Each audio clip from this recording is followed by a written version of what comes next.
तो बच्चों next start करते हैं अ वेरी इंटरेस्टिंग टॉपिक कि एंजाइम्स किस तरह से वर्क करते हैं। तो let's start. First of all आप लोगों को ये चीज पता है कि कोई भी जो एंजाइम है उस एंजाइम का जो केमिकल इन्वायरमेंट है वो एक स्मॉल पोर्शन के ऊपर जो है वो रिजाइड करता है। आपके पूरे के पूरे एंजाइम के ऊपर एक स्पेसिफिक ऐसा पोर्शन है जिस पोर्शन को हम एक्टिव साइट कहते हैं। Actually this portion provides a chemical environment for the reaction. यानी ये एक ऐसा माइक्रो एनवायरनमेंट प्रोवाइड करता है जहां पे आके कोई रिएक्टेंट बाइंड करता है, उस रिएक्टेंट के अंदर केमिकल चेंजेस होते हैं और वो प्रोडक्ट की फॉर्म को एक्वायर करके वहां से बाहर निकलता है।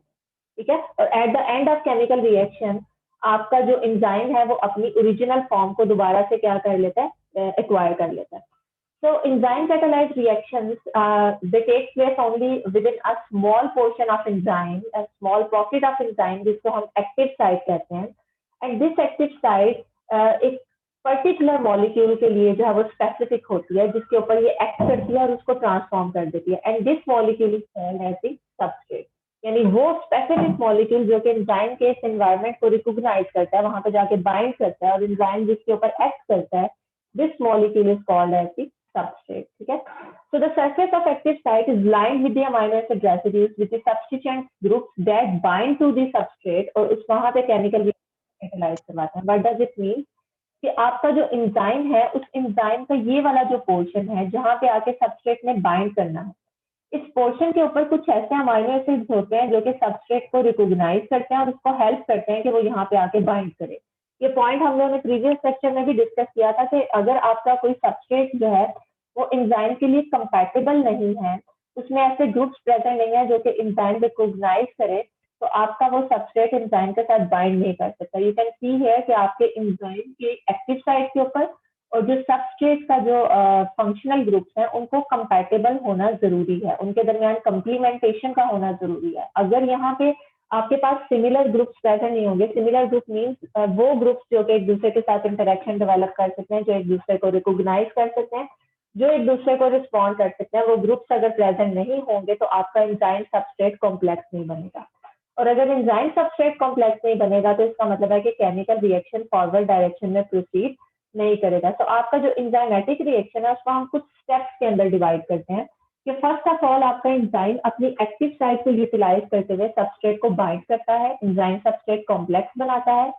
Then this enzyme substrate complex undergoes a catalytic mechanism जहां पे आपके जो सबस्ट्रेट है उसके अंदर केमिकल चेंजेस आते हैं। यहाँ पे शेप को हाईलाइट करके बताया कि आपके यहाँ पे एंजाइम जो है वो सबस्ट्रेट को चेंज करता है और फाइनली प्रोडक्ट को रिलीज कर देता है। एट द एंड आपका एंजाइम जो है वो अनचेंज्ड फॉर्म के अंदर क्या हो जाता है, रिलीज हो जाता है। तो ये आपके पास एक कुछ जनरल स्टेप्स हैं जिनके थ्रू हम हाईलाइट करते हैं कि कोई एंजाइम किस तरह से वर्क करता है।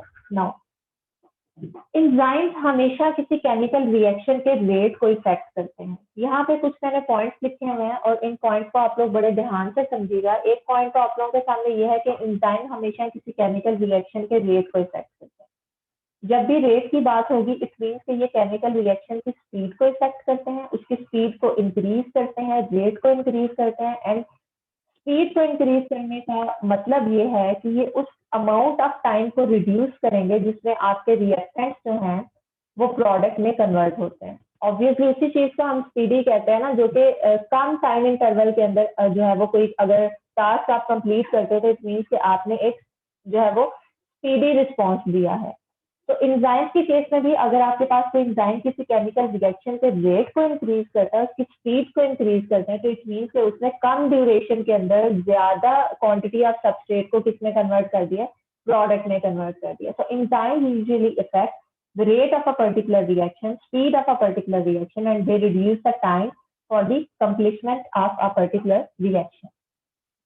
इसके अलावा एक और चीज याद रखिएगा कि आपके एंजाइम जो है वो एंजाइम्स किसी केमिकल रिएक्शन की इक्विलिब्रियम स्टेट को इफेक्ट नहीं करते, इक्विलिब्रियम को वो चेंज नहीं करते, वो सिंपली रेट को चेंज करते हैं। तो पहले तो आपको इन कुछ टर्मिनोलॉजीज को रिवाइज करने की जरूरत है कि what is equilibrium, what is the rate of reaction, और किस तरह से आप किसी केमिकल रिएक्शन के अंदर जो इक्विलिब्रियम के अंदर रिएक्टेंट्स और प्रोडक्ट्स की कंसंट्रेशन प्रेजेंट होती है उसको डिटरमिन कर सकते हैं।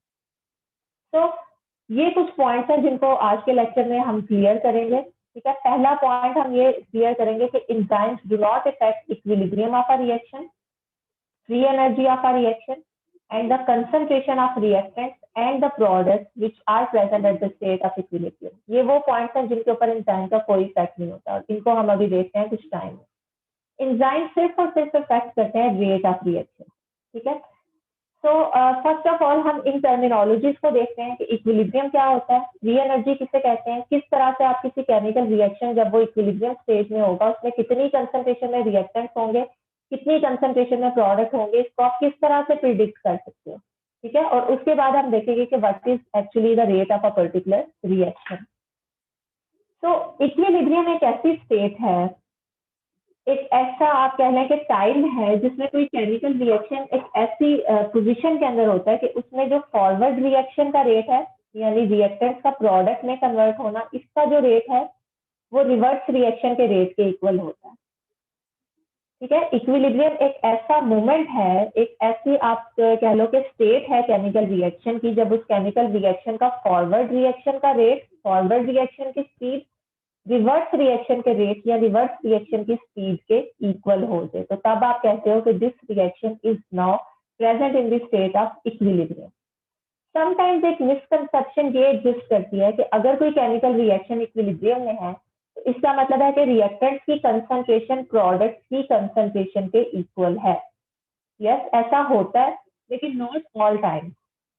कुछ केमिकल रिएक्शंस में जब कोई केमिकल रिएक्शन इक्विलिब्रियम में जाता है तो रिएक्टेंट्स और प्रोडक्ट्स की कंसंट्रेशन इक्वल होती है, but we have some other reactions जिसमें इक्विलिब्रियम मिक्सचर में रिएक्टेंट्स की कंसंट्रेशन ज्यादा होती है प्रोडक्ट से, और हमारे पास ऐसे केमिकल रिएक्शंस की एग्जांपल भी हैं जिसमें रिएक्टेंट्स की कंसंट्रेशन कम होती है और प्रोडक्ट्स की कंसंट्रेशन ज्यादा होती है जब कोई केमिकल रिएक्शन इक्विलिब्रियम को क्या करता है, अप्रोच करता है। ठीक है, तो इक्विलिब्रियम मिक्सचर में जब कोई केमिकल रिएक्शन है तो तीनों तरह की पॉसिबिलिटीज हो सकती हैं। रिएक्टेंट्स और प्रोडक्ट्स इक्वल भी हो सकते हैं, रिएक्टेंट्स और प्रोडक्ट्स में से रिएक्टेंट्स ज्यादा हो सकते हैं या रिएक्टेंट्स और प्रोडक्ट्स में से प्रोडक्ट ज्यादा हो सकती हैं, तीनों तरह की पॉसिबिलिटीज है।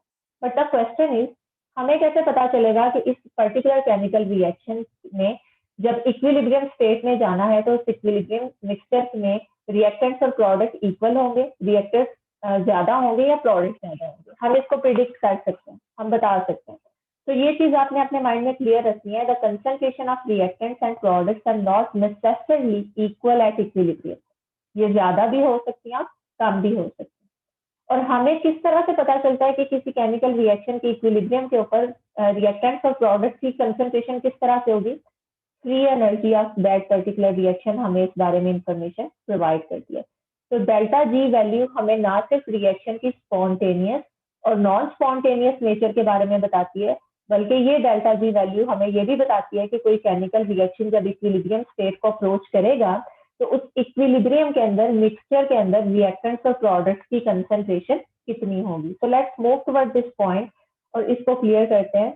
और रेट ऑफ रिएक्शन को अगर आप देख लो तो rate of reaction is simply the time और the speed in which particular amount of reactants जो है वो प्रोडक्ट्स के अंदर कन्वर्ट होंगी। तो आपका रेट ऑफ रिएक्शन वो टाइम है, वो स्पीड है जिससे कोई केमिकल रिएक्शन इक्विलिब्रियम स्टेट को क्या करता है, अप्रोच करता है। तो जितनी जल्दी कोई केमिकल रिएक्शन इक्विलिब्रियम को अप्रोच करता है उतना उसका रेट हाई होगा, और जितना कोई स्लोली केमिकल रिएक्शन इक्विलिब्रियम को अप्रोच करता है उतना उसका रेट क्या होगा, स्लो होगा। तो वी हैव अ कंडीशन, आपके पास यहाँ पे रिएक्शन कोऑर्डिनेट डायग्राम है। फर्स्ट ऑफ ऑल तो सब बच्चों को इस रिएक्शन कोऑर्डिनेट डायग्राम की लेबलिंग का पता होना चाहिए। लाइक एक एक कंपोनेंट आपको पता होना चाहिए कि ये रिएक्शन कोऑर्डिनेट का कंपोनेंट क्या इंफॉर्मेशन प्रोवाइड कर रहा है। तो रिएक्शन कोऑर्डिनेट डायग्राम एक ऐसी डायग्राम होती है जिसमें आपके पास एक तरफ वाई एक्सिस पे आप एनर्जी को लेते हो इंक्रीजिंग ऑर्डर में, यानी यहाँ पे आपके पास कम एनर्जी है, ज्यादा, फिर उसके बाद ज्यादा होती जा रही है। ठीक है, so you have energy value, increasing order of energy values on Y axis, और एक्स एक्सिस पे आप रिएक्शन कोऑर्डिनेट लेते हो, यानी ड्यूरिंग रिएक्शन कौन सा रिएक्टेंट है, कौन सा प्रोडक्ट है, कौन से इंटरमीडिएट है, उन सारी चीजों को आप वाई एक्सिस के अलावा रखते हो। ठीक है, तो रिएक्शन कोऑर्डिनेट डायग्राम में आपके पास एक तरफ एनर्जी है और दूसरी तरफ रिएक्शन कोऑर्डिनेट है। सपोज इस रिएक्शन में आर आपके पास रिएक्टेंट्स हैं और इन आर ने प्रोडक्ट्स के अंदर कन्वर्ट होना है, पी आपके पास क्या है, प्रोडक्ट है। ठीक है, तो आपने फर्स्ट ऑफ ऑल एक एक्सिस ड्रॉ किया, उसमें आपने एनर्जी वैल्यू दी, रिएक्शन कोऑर्डिनेट लिए, आर लिए और यहाँ पे पी बता दी, ठीक है, कि आपके पास ये रिएक्टेंट है और ये प्रोडक्ट है। नाउ रिएक्टेंट की अगर आप एनर्जी देखो, जैसे यहाँ पे मैंने हाईलाइट किया हुआ है, रिएक्टेंट की एनर्जी ज्यादा है, और अगर प्रोडक्ट्स की एनर्जी देखो तो प्रोडक्ट्स की एनर्जी कम है, ठीक है। और इन रिएक्टेंट्स और प्रोडक्ट्स की एनर्जी का जो डिफरेंस आता है, इस डिफरेंस को हम क्या कहते हैं, डेल्टा जी वैल्यू, ठीक है। और यहाँ पे आप ये देखते हो कि रिएक्टेंट्स प्रोडक्ट्स में कन्वर्ट होने के लिए एक इंटरमीडिएट स्टेज से गुजरते हैं, एक इंटरमीडिएट स्टेट से गुजरते हैं, और इस स्टेट को क्या कहते हैं, ट्रांजिशन स्टेट। ये वो स्टेट है जिसकी एनर्जी रिएक्टेंट से भी ज्यादा है और प्रोडक्ट से भी ज्यादा है। अभी थोड़े ही टाइम में मैं ये चीज एक्सप्लेन करूंगी कि क्यों ट्रांजिशन स्टेट की एनर्जी रिएक्टेंट से भी ज्यादा है और प्रोडक्ट से भी ज्यादा है। आखिर ऐसी क्या वजह है कि ट्रांजिशन स्टेट इतनी हाई एनर्जी स्टेट है, ठीक है। तो अभी तक जो मैंने आप लोगों के सामने डायग्राम रखी है, इस डायग्राम में आपके पास एक तरफ रिएक्टेंट है, दूसरी तरफ प्रोडक्ट है, और आपके ये रिएक्टेंट्स और प्रोडक्ट ट्रांजिशन स्टेट से होते हुए जो है वो रिएक्टेंट्स प्रोडक्ट में कन्वर्ट होंगे। And delta G value is simply the difference in the energy value of reactants and product. तो डेल्टा जी हमारे पास इस फॉर्मूला से हम कैलकुलेट कर सकते हैं, and we have three possibilities. इस केस में तो डेल्टा जी ऑब्वियसली आपके पास आएगी negative, but we have three possibilities. एक पॉसिबिलिटी ये है कि आपके पास किसी केमिकल रिएक्शन में डेल्टा जी वैल्यू क्या है, जीरो है। ये तब होगा जब रिएक्टेंट्स और प्रोडक्ट्स की एनर्जी क्या होगी, इक्वल होगी, तो आपके पास आंसर क्या आएगा, जीरो आएगा। तो अगर किसी केमिकल रिएक्शन में डेल्टा जी की वैल्यू जीरो आती है, दिस इज एन इंडिकेशन कि वो रिएक्शन इक्विलिब्रियम मिक्सचर को, इक्विलिब्रियम में जब जाएगा तो इक्विलिब्रियम मिक्सचर में इक्वल कंसंट्रेशन में रिएक्टेंट्स और प्रोडक्ट्स प्रेजेंट होंगे, ठीक है। तो अगर आपके पास किसी केमिकल रिएक्शन की वैल्यू डेल्टा जी आ रही है, इट इज एन इंडिकेशन कि उसकी इक्विलिब्रियम कंपोजिशन में रिएक्टेंट्स और प्रोडक्ट्स दोनों की कंसंट्रेशन क्या होगी, इक्वल कंसंट्रेशन होगी। वी हैव अनदर ऑप्शन कि आपके पास डेल्टा जी वैल्यू क्या है, नेगेटिव आए। ये तब होगा जब आपके पास रिएक्टेंट्स की एनर्जी ज्यादा होगी और प्रोडक्ट्स की कम होगी। सपोज प्रोडक्ट्स की एनर्जी कम है 20, रिएक्टेंट्स की एनर्जी ज्यादा है। जब आप डिफरेंस लोगे तो आपके पास आंसर क्या आएगा, -80 किलो जूल पर मोल। तो जब भी किसी केमिकल रिएक्शन की डेल्टा जी वैल्यू नेगेटिव आती है, इट इज एन इंडिकेशन कि आपके पास जब ये केमिकल रिएक्शन जो है ये इक्विलिब्रियम में जाएगा तो आपके पास प्रोडक्ट्स की कंसंट्रेशन क्या होगी, ज्यादा होगी, और रिएक्टेंट्स की कंसंट्रेशन कम होगी। क्यों, बिकॉज रिएक्टेंट्स के पास बहुत सी एनर्जी है, रिएक्टेंट्स बड़े आराम से प्रोडक्ट्स में कन्वर्ट हो सकती हैं। तो डेफिनेटली ज्यादा अमाउंट ऑफ रिएक्टेंट्स ज्यादा अमाउंट ऑफ प्रोडक्ट बनाएंगे, और जब आपका केमिकल रिएक्शन इक्विलिब्रियम कंडीशन में जाएगा तो इक्विलिब्रियम मिक्सचर में प्रोडक्ट्स की कंसंट्रेशन रिएक्टेंट्स के मुकाबले में ज्यादा होगी। इन केमिकल रिएक्शंस को हम कहते हैं कि these chemical reactions are spontaneous and favourable, because इन्हें करवाने के लिए किसी एक्सटर्नल सोर्स ऑफ एनर्जी की जरूरत नहीं होती, ये रिएक्शन ऑन इट्स ऑन होते रहेंगे, ठीक है। किसी किस्म की आपको बाहर से जो है वो एनर्जी देने की जरूरत नहीं है, ये ऑन इट्स ओन होते रहेंगे। और जब इक्विलिब्रियम में जाएंगे तो इक्विलिब्रियम में, बिकॉज ये without any assistance of energy हो रहे थे, इक्विलिब्रियम मिक्सचर जो है वो इक्वल मिक्सचर नहीं होगा, बल्कि उसमें प्रोडक्ट ज्यादा होंगे और रिएक्टेंट्स क्या होंगे, कम होंगे।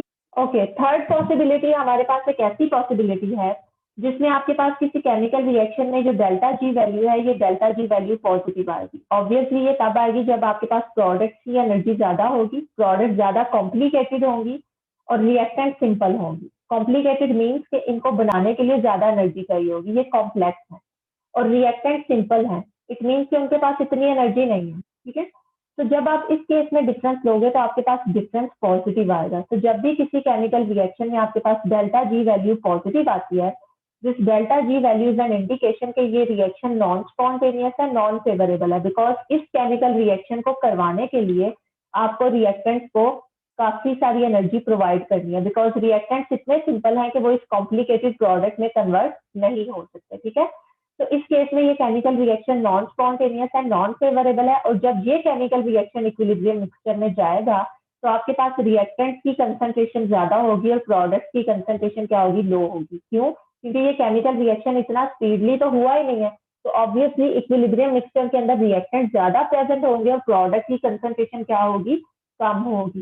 तो हमने ये चीज कंक्लूड की कि यस, किसी भी केमिकल रिएक्शन में जब आपके पास इक्विलिब्रियम आता है तो इक्विलिब्रियम में तीन तरह की स्टेजेस हो सकती हैं, या तो रिएक्टेंट्स और प्रोडक्ट्स इक्वल कंसंट्रेशन में है, या रिएक्टेंट्स और प्रोडक्ट्स में से प्रोडक्ट की कंसंट्रेशन ज्यादा है या रिएक्टेंट्स की कंसंट्रेशन ज्यादा है, और ये इंफॉर्मेशन हमें उस पर्टिकुलर केमिकल रिएक्शन की डेल्टा जी को देखने से मिल सकती है।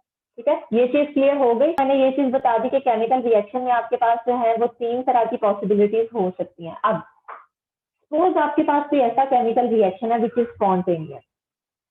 स्पॉन्टेनियस है विच मीन्स कि इसमें आपके पास प्रोडक्ट सिंपल प्रोडक्ट्स हैं, रिएक्टेंट्स कॉम्प्लिकेटेड हैं, यानी रिएक्टेंट्स के पास ज्यादा एनर्जी थी, प्रोडक्ट्स के पास को बनाने के लिए कम एनर्जी चाहिए थी, और जब आपने डिफरेंस लिया तो आपके पास आंसर नेगेटिव नहीं आया। और नेगेटिव आंसर आने का मतलब है कि आपका ये पर्टिकुलर रिएक्शन स्पॉन्टेनियस रिएक्शन है, ये पर्टिकुलर रिएक्शन आपके पास जो है वो फेवरेबल रिएक्शन, ये ऑन इट्स ऑन होगा, और जब ये इक्विलिब्रियम में जाएगा तो इक्विलिब्रियम मिक्सचर में प्रोडक्ट की कंसंट्रेशन बहुत ज्यादा होगी। बट स्पॉन्टेनियस है लेकिन उसके बावजूद इस रिएक्शन का रेट बहुत स्लो है, रिएक्टेंट्स प्रोडक्ट में इतनी जल्दी कन्वर्ट नहीं हो रहे। इसकी एक एग्जांपल आप ले सकते हो, oxidation of sucrose, table sugar, जिसको अगर आप कंज्यूम नहीं करते, अगर आप वैसे से शेल्फ पे पड़ा हुआ देखो तो वो कभी भी ऑक्सीडाइज नहीं होगी, वो अपनी उसी फॉर्म के अंदर रहेगी। लेकिन जब आप उसको कंज्यूम करते हो, एज अ फूड कंज्यूम करते हो, तो विद इन फ्यू आवर्स वो मेटाबोलाइज होकर एटीपी बनाती है और खत्म हो जाती है, डिग्रेड हो जाती है। इसका मतलब है कि कोई ऐसी चीज है जो कि आउटसाइड द बॉडी सुक्रोज को ऑक्सीडाइज नहीं होने देती, सुक्रोज को उसकी ओरिजिनल फॉर्म में रखती है, यानी उस केस में उसके रिएक्शन के रेट को स्लो रखती है। लेकिन जैसे ही आप बॉडी के अंदर उसे लेके गए, आपने उसे एज अ फूड कंज्यूम किया, तो कोई ऐसी चीज थी जिसने उस रिएक्शन के रेट को बढ़ा दिया, और जल्दी जल्दी आपका सुक्रोज किसमें कन्वर्ट हो गया, कार्बन डाइऑक्साइड और वाटर के अंदर, यानी इसकी ऑक्सीडेशन होगी, जिसमें आप इसको एज एन एग्जांपल ले सकते हो, दिस वन। ठीक है, ये केमिकल रिएक्शन, अगर आप इसको टेबल पे पड़ा हुआ या शेल्फ पे पड़ा शुगर को ऑब्जर्व करो, तो इसकी डीकम्पोजिशन में हो सकता है कि आपको ईयर्स लग जाए ऑब्जर्व करते करते, ये अपनी ओरिजिनल फॉर्म में रहेगी। लेकिन with in a biological system आपके पास कुछ ऐसे मॉलिक्यूल्स होते हैं जो कि इसको विद इन और जो है वो डिग्रेड कर देते हैं, और इसको कार्बन डाइऑक्साइड और वाटर में कन्वर्ट करवा देते हैं, और इससे क्या चीज प्रोड्यूस कर लेते हैं, एटीपी प्रोड्यूस कर लेते हैं। तो बेशक ये केमिकल रिएक्शन एक्सर्गोनिक है, लेकिन इन दी एब्सेंस ऑफ एंजाइम इसका रेट बहुत स्लो है। ठीक है, एब्सेंस ऑफ एंजाइम में ये केमिकल रिएक्शन अकम्पलिशमेंट के लिए इवन ईयर्स भी ले लेगा, लेकिन इन दी प्रेजेंस ऑफ एंजाइम जब आप इसको बॉडी में लेके जाते हो जहां पे एंजाइम्स प्रेजेंट है, तो हो सकता है कि विद इन सेकंड्स और विद इन और ये क्या हो जाए, मेटाबोलाइज हो जाए। This is actually the concept कि एंजाइम्स किसी केमिकल रिएक्शन को फेवरेबल या नॉन फेवरेबल नहीं बनाते, वो सिर्फ उसकी स्पीड को इंक्रीज करते हैं। फेवरेबल वो पहले भी था लेकिन उसका रेट स्लो था, लेकिन with in a biological system उसका रेट इंक्रीज हो गया, जिसकी वजह से बहुत जल्दी आपका केमिकल रिएक्शन क्या हो गया, तो अब हम इस पॉइंट को क्लियर करेंगे कि why there are some chemical reaction जो कि स्पॉन्टेनियस है, लेकिन स्पॉन्टेनियस होने के साथ साथ वो स्लो हैं। आखिर वो क्यों स्लो हैं और किस तरह से एंजाइम उसके रेट को इंक्रीज करेंगे। तो पहले तो बच्चों आप इस चीज को ऑब्जर्व कीजिएगा, आपके पास ये एक केमिकल रिएक्शन है और इसमें आप ऑब्जर्व कर रहे हो कि आपके पास जो है वो एक सबस्ट्रेट है ए और इसमें प्रोडक्ट बी के अंदर कन्वर्ट होना है। यानी अगर आप इस केमिकल रिएक्शन की प्रोग्रेशन को ऑब्जर्व करो which is the conversion of A to B, तो यहाँ पे ए तब तक बी में कन्वर्ट नहीं हो सकते जब तक कि इस पाथ से गुजर के तो यहाँ पे प्रोडक्ट में ट्रांसफॉर्म नहीं होंगे। इट मीन्स कि this is the path which is available to the reactant, और जहां से गुजर के इन्होंने प्रोडक्ट में जाना। बेशक आपके रिएक्टेंट्स के पास प्रोडक्ट्स के मुकाबले में बहुत सारी एनर्जी है, but this energy is not as much कि वो इसको यूज करते हुए इस बैरियर को या इस कॉम्प्लिकेटेड पाथ को क्रॉस कर लें। ठीक है, तो इस केस में आपके पास ये जो बैरियर है इसको हम एक्टिवेशन एनर्जी कहते हैं। एक्टिवेशन एनर्जी की अगर आप लोग डेफिनेशन देखो या इस प्लॉट से इसको समझो, तो आपके पास हमेशा रिएक्टेंट्स की एनर्जी और ट्रांजिशन स्टेट की जो एनर्जी का डिफरेंस है उसको हम एक्टिवेशन एनर्जी कहते हैं। अभी मैंने थोड़ी देर पहले कहा था ना कि ट्रांजिशन स्टेट की एनर्जी रिएक्टेंट से भी ज्यादा होती है और प्रोडक्ट से भी ज्यादा होती है। तो यहाँ पे आप देख सकते हैं कि this is the energy value of transition state. हो सकता है ये आपके पास यहाँ पे जो है वो 500 हो, और यहाँ पे आपके पास रिएक्टेंट्स हैं जिनकी एनर्जी 100 है और प्रोडक्ट की एनर्जी सपोज 20 है। ठीक है, so activation energy क्या है? Activation energy is actually the barrier of, it is the difference of the energy between the transition state and reactant। तो आप यहाँ पे देख सकते हो कि इस केस में आपके पास एक्टिवेशन एनर्जी अगर कैलकुलेट करनी है तो activation energy is equal to difference आपका energy of transition state minus energy of substrate.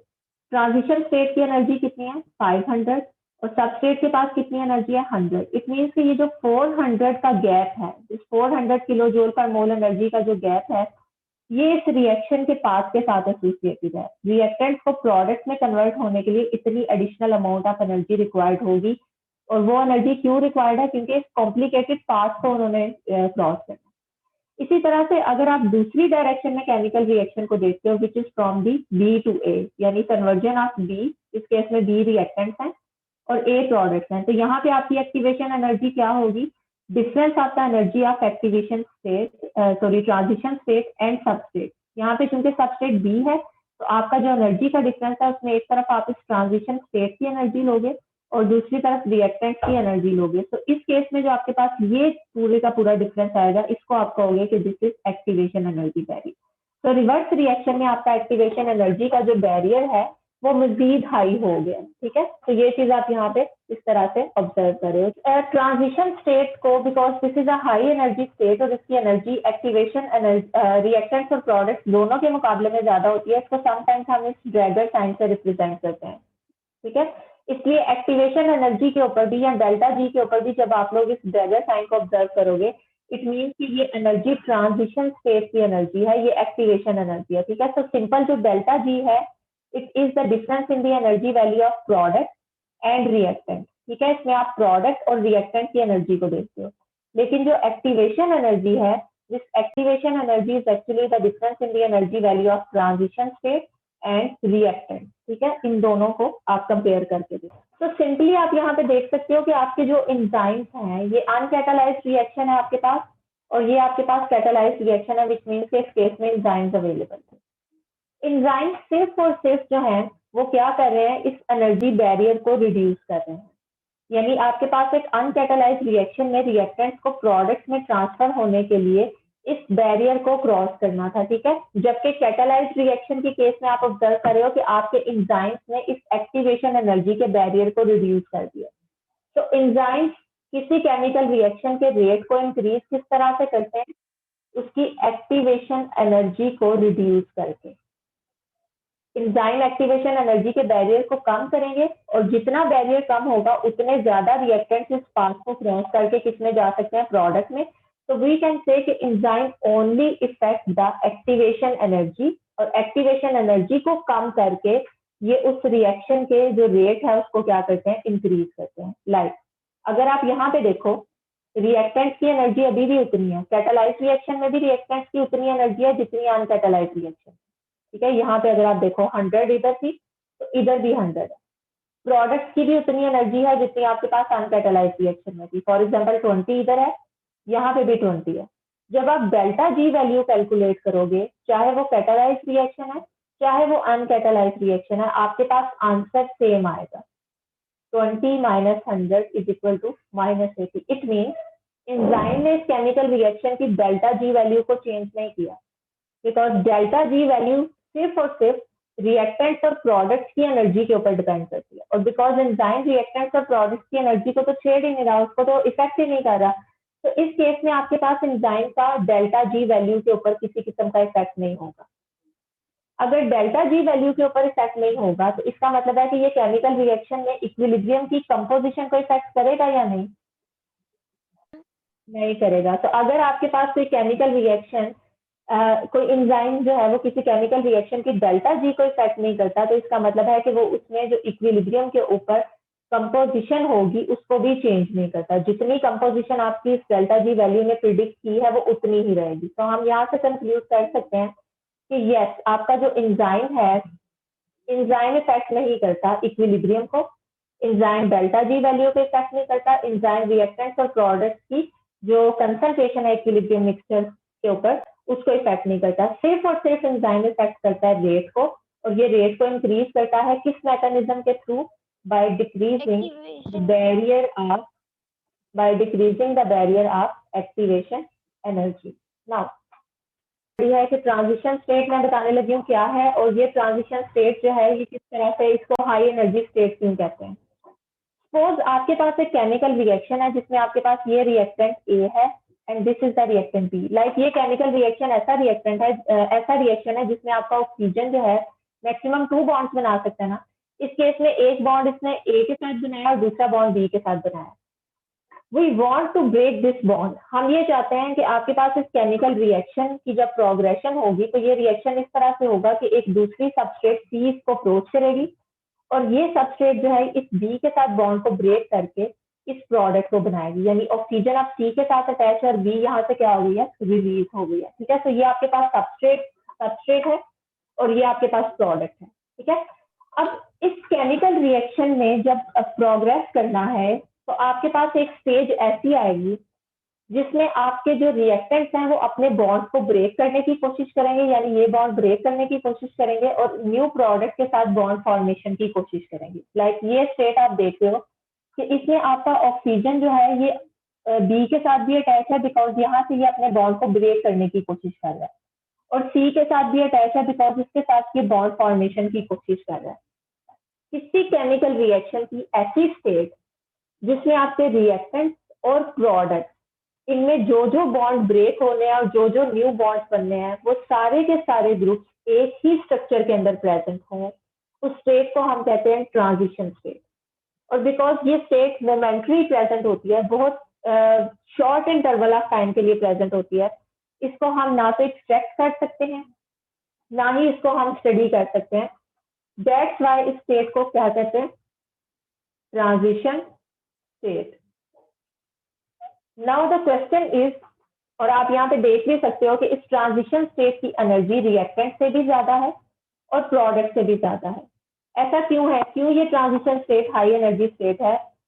This is because of the reason कि यहाँ पे आपका रिएक्टेंट और प्रोडक्ट दोनों का जो इलेक्ट्रॉनिक क्लाउड है वो कोलेक्टिवली एक ही स्ट्रक्चर के अंदर प्रेजेंट है, ना तो कोई बॉन्ड ब्रेक हुआ है। यहाँ पे आप देख सकते हो कि आपके पास जो है वो सी की किसी किस्म की इन्वॉल्वमेंट नहीं है और यहाँ पे आप देख सकते हो कि बी की किसी किस्म की कोई इन्वॉल्वमेंट नहीं है, but this is the structure जहाँ पे बी भी प्रेजेंट है, सी भी प्रेजेंट है।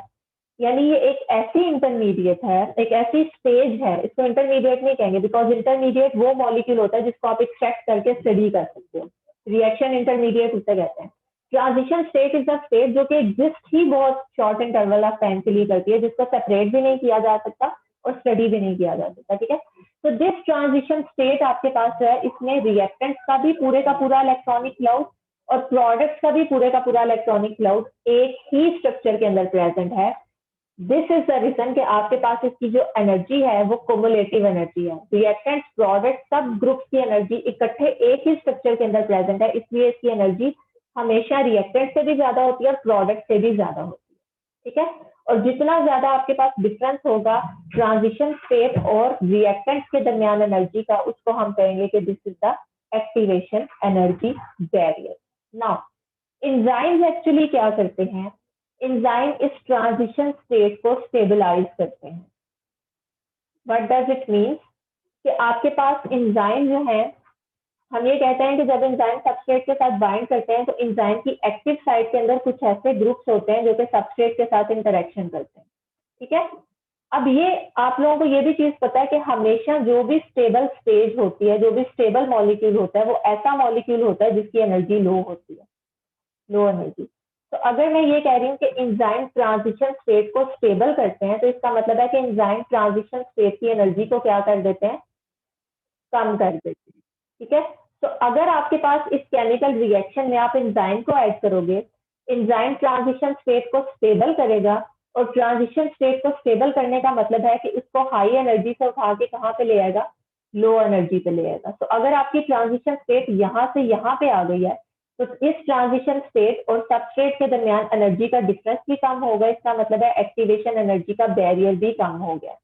तो प्लीज इस पॉइंट को माइंड में रखिएगा कि एंजाइम हमेशा ट्रांजिशन स्टेट को स्टेबल करते हैं और ट्रांजिशन स्टेट को स्टेबल करने का मकसद ये है कि आपके पास ये जो बैरियर है ये रिड्यूस हो सके। So by reducing, by stabilising the transition state, enzymes are going to reduce the activation energy barrier between substrate and product. Next lecture में इंशाल्लाह मैं ये चीज एक्सप्लेन करूंगी कि बैरियर एक्चुअली या एंजाइम एक्चुअली जो है वो ट्रांजिशन स्टेट को स्टेबल कैसे करते हैं।